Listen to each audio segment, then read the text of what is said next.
مضمون جغرافیہ چھٹی جماعت سبق نمبر 5 درجہ حرارت۔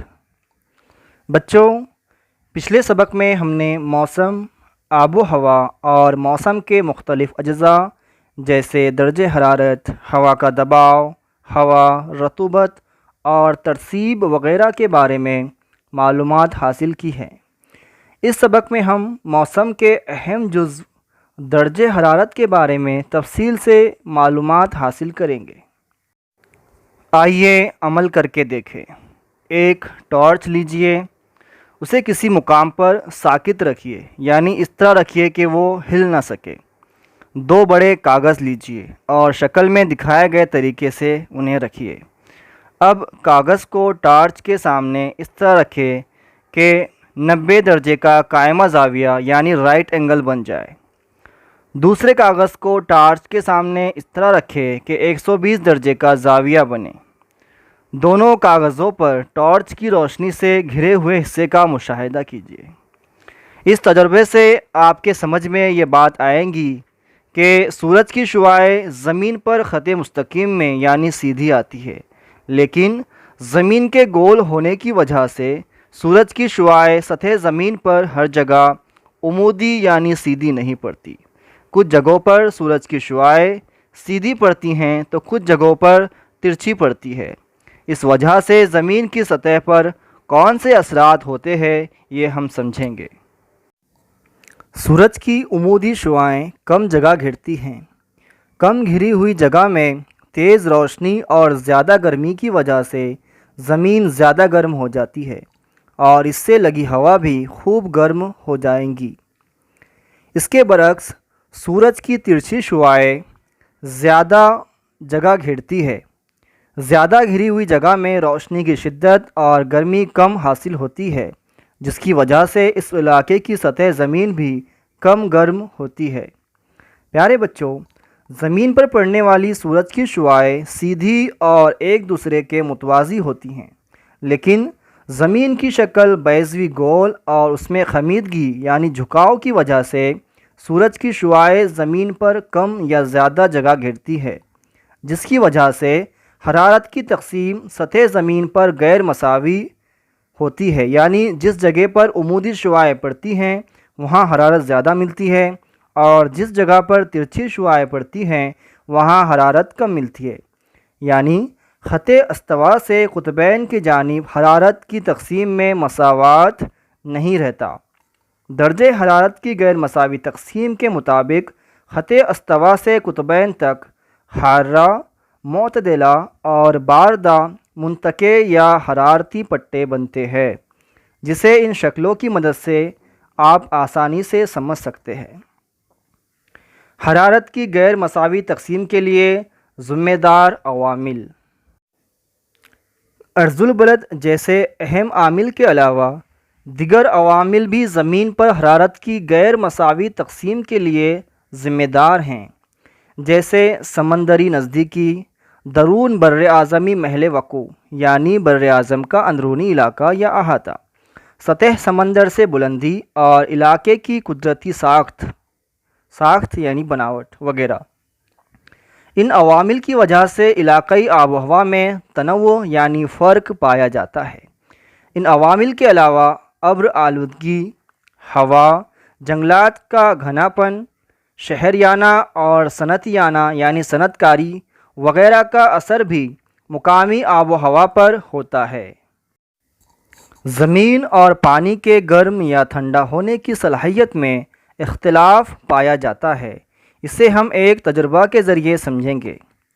یکساں جسامت کے ایک جیسی مقدار سے بھرے پانی کے 2 برتن لیں گے۔ ایک برتن گھر کے اندر رکھیں گے اور دوسرے برتن کو طلوع آفتاب کے وقت یعنی جس وقت سورج نکلتا ہے تبھی سے گھر کے باہر رکھ دیں گے۔ باہر جو برتن رکھیں گے اس پر سورج کی شعاعیں متواتر پڑنا چاہیے، اس بات کا ہم خیال رکھیں گے۔ دوپہر کے وقت درجہ حرارت کا اندازہ لگائیں گے۔ اس کے لیے ننگے پیر گھر کے اندر اور باہر زمین پر چل کر زمین کی درجہ حرارت کا مشاہدہ کریں گے۔ ساتھ ہی گھر کے اندر اور باہر رکھے پانی میں ہاتھ ڈال کر پانی کتنا گرم ہوا اس کا بھی مشاہدہ کریں گے۔ یہی عمل دوبارہ شام 7 بجے بھی کریں گے۔ دوپہر اور شام میں کیے گئے مشاہدے بیاض میں لکھ لیں گے۔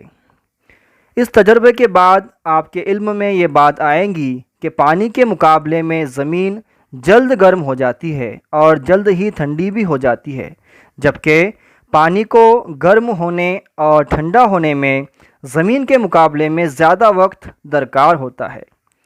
زمین اور پانی کے گرم ہونے اور ٹھنڈا ہونے کے فرق کی وجہ سے زمین پر ہوا جلد گرم ہو جاتی ہے اور جلد ہی ٹھنڈی بھی ہو جاتی ہے۔ نتیجہ یہ ہوتا ہے کہ ساحلی علاقوں میں درون بر اعظمی علاقوں کی بنسبت ہوا کا درجہ حرارت دن میں کم اور رات میں زیادہ رہتا ہے۔ اس کے برخلاف درون بر اعظمی علاقوں میں ساحلی علاقوں کی بنسبت ہوا کا درجہ حرارت دن میں زیادہ اور رات میں کم ہوتا ہے۔ ساحلی علاقہ یعنی سمندر سے لگا ہوا علاقہ اور درون بر اعظمی علاقہ یعنی خشکی سے گھرا ہوا علاقہ۔ ساحلی علاقے اور درون بر اعظمی علاقے میں حرارت میں فرق پایا جاتا ہے۔ ساحلی علاقوں کی آب و ہوا گرم مرطوب رہتی ہے، جبکہ درون بر اعظمی علاقوں کی آب و ہوا خشک رہتی ہے۔ اس وجہ سے درون بر اعظمی علاقوں میں رات اور دن کے درجہ حرارت میں غیر معمولی فرق پایا جاتا ہے۔ اسے یومیہ حرارتی تفاوت کہا جاتا ہے۔ مختصر یہ کہ ساحلی علاقوں میں دن رات کے درجہ حرارت میں فرق کم ہوتا ہے۔ اس کے برعکس درون بر اعظمی علاقوں میں یعنی خشکی کے علاقوں میں یہ فرق زیادہ ہوتا ہے۔ مثال کے طور پر ممبئی ساحلی علاقہ ہونے سے یعنی سمندر سے لگا ہوا علاقہ ہونے سے یہاں کا درجہ حرارت مساوی ہوتا ہے، جبکہ ناگپور درون بر اعظمی علاقہ ہونے سے، درون بر اعظمی یعنی خشکی سے گھرا ہوا علاقہ، یہاں حرارت غیر مساوی ہوتی ہے۔ آئیے عمل کر کے دیکھیں۔ گرم ہوتے ہوئے پانی میں پلاسٹک کے 4-5 بٹن ڈال کر ان کی حرکت کس طرح کی ہوتی ہے اس کا مشاہدہ کریں گے۔ گرم ہونے پر پانی کے ذرات پھیلتے ہیں، تہ کا پانی گرم ہو کر اوپر آتا ہے، اس کے ساتھ پانی میں ڈالے گئے بٹن اوپر آتے ہیں اور پھر تہ میں چلے جاتے ہیں۔ آپ نے غور کیا ہوگا کہ گرم پانی میں بٹن بار بار اوپر آتے ہیں اور بار بار تہ میں چلے جاتے ہیں۔ اس کا یہ مطلب ہے کہ جب پانی گرم ہوتا ہے تو اس کے اندر عمودی رویں پیدا ہوتی ہے۔ جس طرح برتن کے گرم پانی میں یہ عمل ہوتا ہے، اسی طرح فطرت کے دیگر عوامل جیسے سمندر وغیرہ میں بھی یہ عمل ہوتا ہے، لیکن سمندر میں اس کی نوعیت الگ ہوتی ہے۔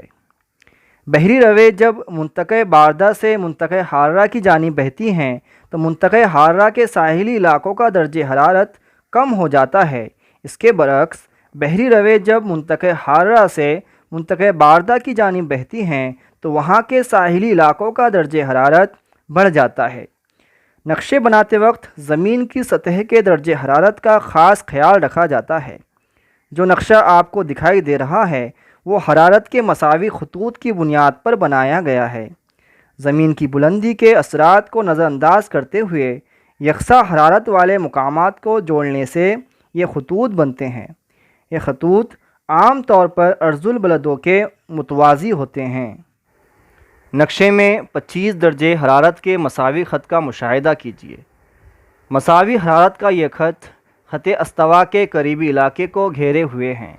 اس مساوی حرارت کے خط کی صورت کسی بیضوی دائرے کی طرح نظر آتی ہے، مگر اس بیضوی دائرے کی شمالاً جنوباً وسعت بر اعظم پر زیادہ اور بحر اعظم پر کم ہے۔ یہ مساوی حرارت کا خط جنوبی امریکہ، افریقہ، ایشیا اور آسٹریلیا بر اعظموں کے بعض علاقوں سے گزرتا ہے۔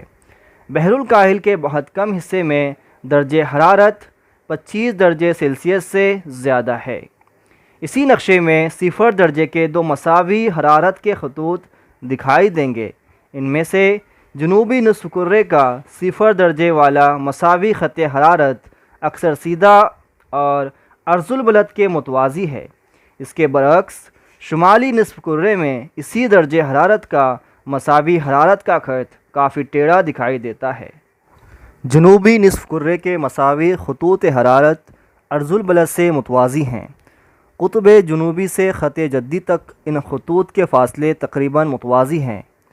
جنوبی نصف کرے میں خشکی کے حصے کا تناسب کم ہونے کی وجہ سے اس علاقے کے درجہ حرارت پر عرض البلد کے اثر کا فرق دکھائی دیتا ہے۔ شمالی نصف کرے میں البتہ ان خطوط کے درمیانی فاصلے کم زیادہ یعنی غیر متوازی ہیں۔ اس نصف کرے میں خشکی کا حصہ مقابلتاً زیادہ ہے، اس لیے عرض البلد اور خشکی کے تناسب دونوں کا اثر یہاں درجہ حرارت کی تقسیم پر دکھائی دیتا ہے۔ اس وجہ سے حرارت کے مساوی خطوط کے درمیانی فاصلے کا کم زیادہ ہونا، حرارت کے مساوی خطوط کا ٹیڑھا ہونا وغیرہ نظر آتا ہے۔ حرارت پیما یا تپش پیما، جسے انگریزی میں تھرمومیٹر کہا جاتا ہے۔ ہوا کا درجہ حرارت ناپنے کے لیے مختلف قسم کے حرارت پیما استعمال کیے جاتے ہیں۔ حرارت پیما میں پارا یا الکحل کا استعمال کیا جاتا ہے۔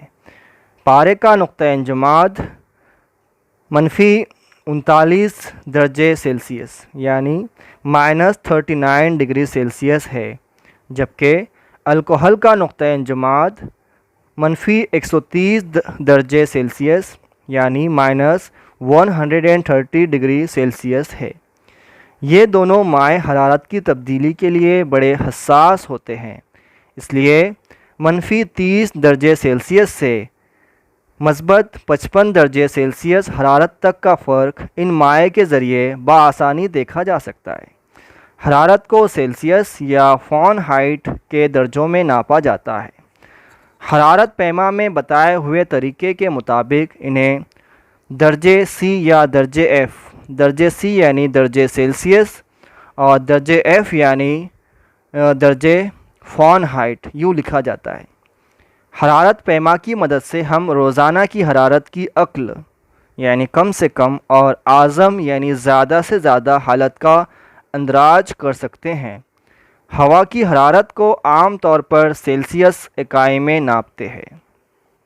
سادہ حرارت پیما: درجہ سی یعنی سیلسیس، درجہ ایف یعنی فارنہائٹ، یہ شیشے کی کھوکھلی نلی ہے، حرارت ناپنے کی پٹی، پارا یا الکحل، اور یہ لکڑی کی تختی۔